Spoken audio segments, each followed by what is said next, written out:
10 years ago, I taught sophomore creative writing. 2 students' stories still haunt me to this day. Posted by Red Grin. Fresh out of college, I took a teaching job in a small town in central Wisconsin. In my sophomore creative writing class, I assigned a flash fiction exercise around Halloween. We'd studied urban legends and folklore, and it was the students' turn to construct stories of their own. The submission quality was as expected. These were sophomores, after all. But one story stood out halfway through my stack of papers, a piece by a quiet student named Jake. His first-person flash fiction story seemed so real, like it was dipped in reality. A little too closely, almost like he wasn't making it up, but had been retelling something that happened to him. I put it aside, impressed. Kate's submission was the last paper in the stack. I remember the reading experience vividly. The beads of sweat accumulating around my temples, the clickety-click of the red pen in my hand, and a weird feeling of dread in the pit of my stomach. I placed it on top of Jake's story, and I thought, what the hell am I going to do? I still have photocopies of the original stories, and I often wonder, why do I still have these? But there is something about them. They are so interconnected, and there is something so raw and beautiful about them. I have a strong affinity for interesting student writing, and it'd be a shame to let the flames of these stories be extinguished. I'll share the student pieces and the subsequent events that transpired right here. I do enjoy a good story. Jake's flash fiction. My parents put Grandma Rosie in a home when she started to lose her grasp on reality. They said, I still found it cruel, but she seemed content. Content enough, I guess. I remember visiting her. She had an old, wooden rocking chair that faced the window. Outside was nothing but flat, fields of green. The green would eventually fade, and when it snowed it was carpets of white for miles and miles. I'm not sure which season Grandma Rosie liked the most. She didn't do a lot of talking. She mainly listened to her radio, and always one station, 89.1. But 89.1 never had a signal. It was always static. Grandma Rosie listened to this static all day, seemingly waiting out her life. No one could reach her. I visited one day to drop off a box of chocolates. Grandma Rosie rocked slowly in her chair with large headphones over her ears, staring out the window, watching the snowfall. I couldn't tell if she knew I was there. I walked over and placed the chocolates on a small table, and her hand suddenly reached across and snatched my wrist. "Sure," she whispered. "Listen." Grandma Rosie leaned in close, and I put my ear to hers.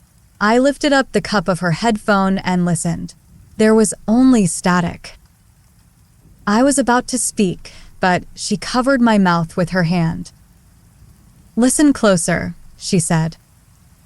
I did, but all I heard was more static. "Soon they will come," she said. "They will come to take me away." This freaked me out a little, and I went home. I told my mom and dad about what happened, but they didn't think it was that weird. I kept thinking about it. One night I couldn't sleep, so I buzzed my friend Abby on our walkie-talkies. She lived across the street, and she knew all about 89.1. She told me it was an old legend in our town, and you needed 2 things to explore the legend further: a radio and a closet with the door slightly open. Face away from the closet, tune in to 89.1 and listen very closely. At some point through the static, you'll hear the faint sounds of an organ, distant screams, and the dragging of metal chains along a gravelly surface. The open doorway is an invitation. Keep your eyes closed, and only if you keep your eyes closed, a figure will appear and drag you into the closet. From there, your fate is unknown. "How do you know this?" I asked. "I've heard about it," she said. "Don't tell anyone." The less people that know, the better. I looked out my window and saw Abby in her bedroom. She put her finger up to her lips. "This is our secret," the walkie-talkie buzzed. For the next few days, I kept thinking about the ritual and Grandma Rosie. Why would she be playing this game? Why did she want to be dragged into an unknown fate? I again told my parents that I was worried about Grandma Rosie. They were very dismissive. "Ever since Grandpa died, I think she wants to let go," my mom said. "She wants to be with him." I wanted to know more, so I decided to try the game myself. It was late at night, and I opened my closet door just a crack. I sat on my bed with my back to the closet, tuned my radio to 89.1, and put on my headphones. I heard the static, and I closed my eyes. I sat there for a long time, focusing very hard on the static. The longer I sat there, the more it felt like my room was shrinking. Kind of like the space was filling up with something else, like I wasn't alone. In my headphones, I heard the distant organ, and I heard the screams that seemed far away, but sounded like they were getting closer. The screeching of the metal began, and then I heard a voice, "Open your eyes." I jumped from my bed, very startled. Abby was laughing hysterically through the walkie-talkie. I looked around my bedroom. I was alone. I looked out the window and saw Abby, smiling and giggling. She brought the walkie-talkie up to her mouth. "I totally scared you," she said. "There's no one there. You're such a wuss." I noticed the closet door. It was wide open. The static of 89.1 hissed from my headphones. "I was only joking," the walkie-talkie chirped. But I wasn't so sure it was a joke. Grandma Rosie died 2 weeks later in her sleep. Her time had come, and I was done fooling around with legends and superstitions. Jake's story was the most interesting of the bunch. His writing needed some tightening, sure, but the ideas were there. A mysterious legend, sentimental characterizations, and an ambiguous ending. I truly thought he had invented the whole thing until I read Kate's submission. Kate's flash fiction panic. Fear. No one would believe me. Not ever. I told him I was joking. About everything. It helps me sleep at night. But I know what I saw. A young boy, a ritual, and death. Death itself. A black death with a clutching grip, an entity that surrounds its victim, dragging a companion to its secret and eternal lair. But I was joking all along, which made it okay. I had to know. No more. I went to her room.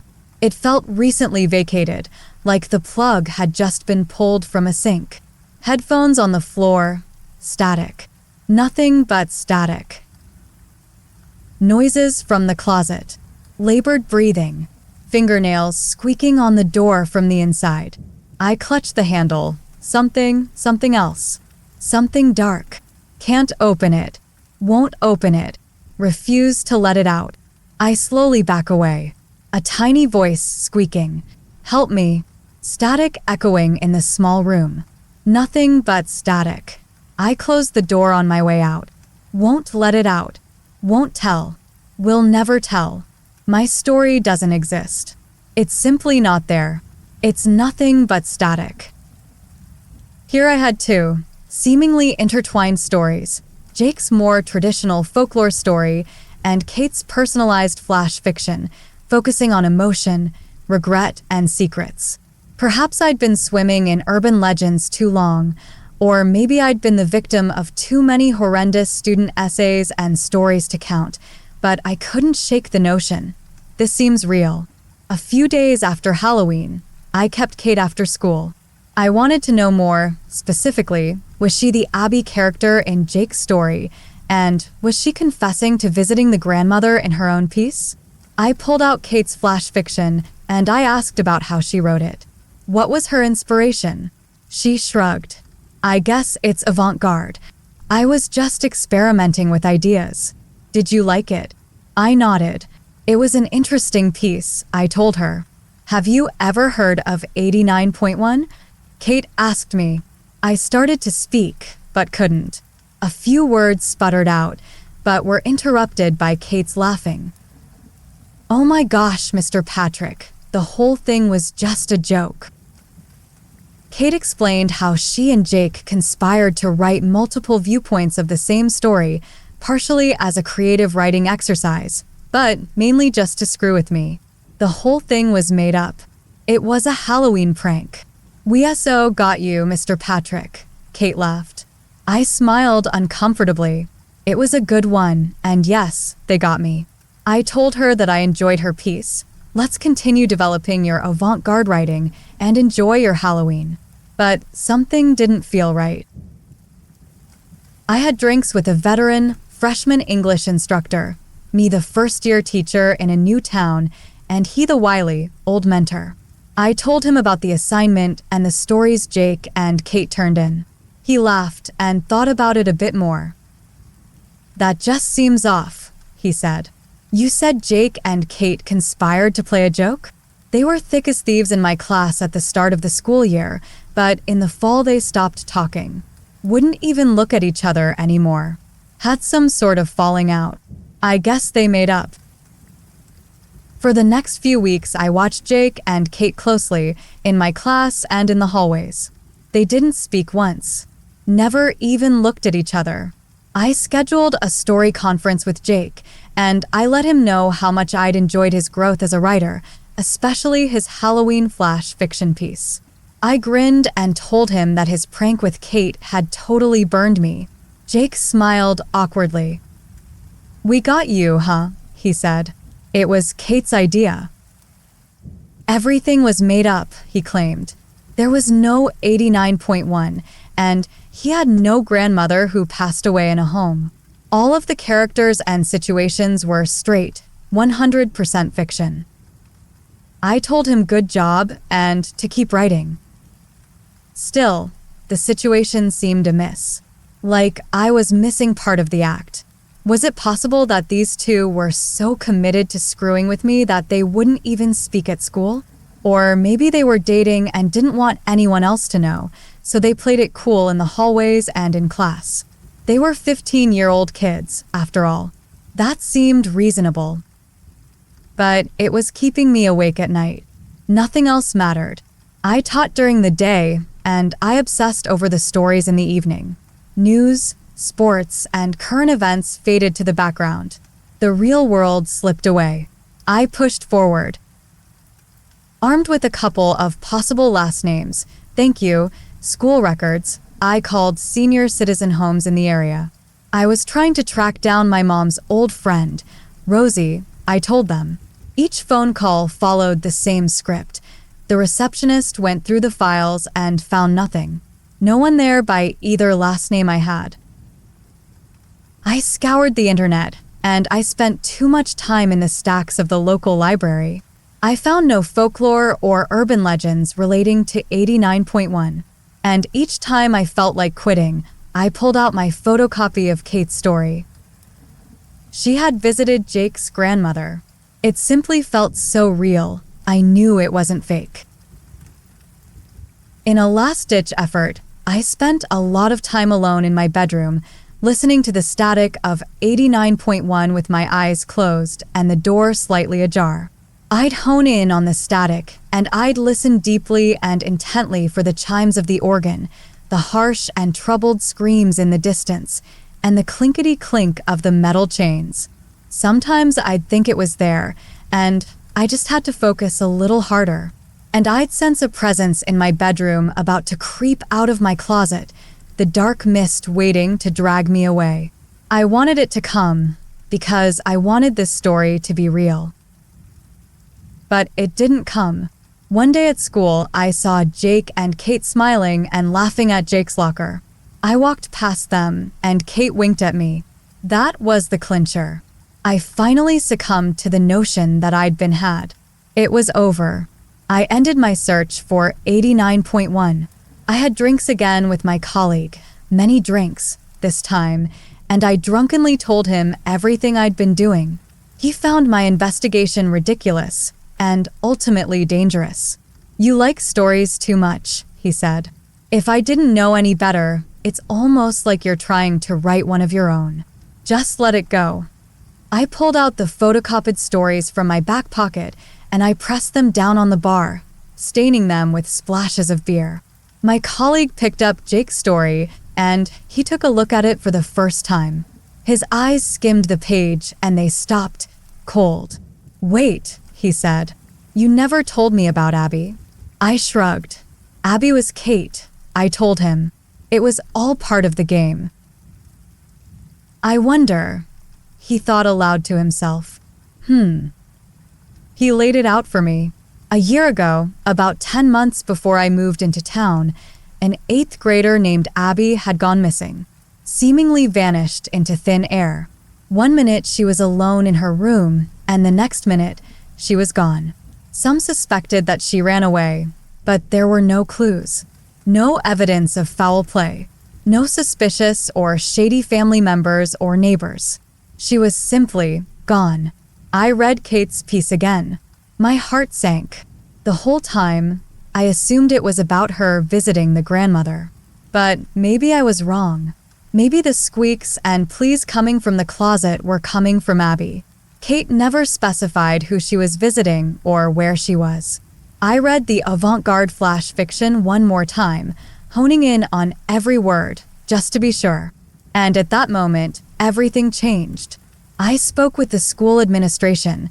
They contacted the authorities, and the police had conversations with Jake and Kate. It went nowhere. It didn't matter that Abby had lived. Across the street from Jake, it didn't matter that we had words on paper. They were just stories, the kids said. Only stories. Complete fiction. Jake had no grandparents in a home, anyway. They were sorry if they'd scared anyone. They were Halloween stories, after all, and pretty ambiguous stories at that. Jake even tearfully apologized for naming a fictional character after a missing girl. It hadn't crossed his mind. And I was now the monster for dragging 2 innocent kids into this mess. The staff ostracized me, and the town crucified me. I was done. I left the teaching profession soon after that. I walked out of the school holding my small crate of supplies, and Kate smirked at me with a knowing glance through a first-floor window. I haven't seen her since. I didn't take much with me, but I did take the photocopies of the stories. I pull them out occasionally and relive the past. And sometimes, late at night, I'll get a fire in my belly and a burning desire to travel back to that small, Wisconsin town. Maybe Grandma Rosie was a great aunt that Jake's family referred to as Grandma, or maybe it was an elderly family friend. Maybe I missed something about the missing girl, about 89.1, about Kate's intentions. Perhaps I can try the ritual a few more times, just to see what happens. Or maybe it's just all bullshit. It was 10 years ago, and I'm probably the only one that thinks there's a shred of truth in those stories. I'd be wasting my time. But it still keeps me up at night, the slim chance that it's all true.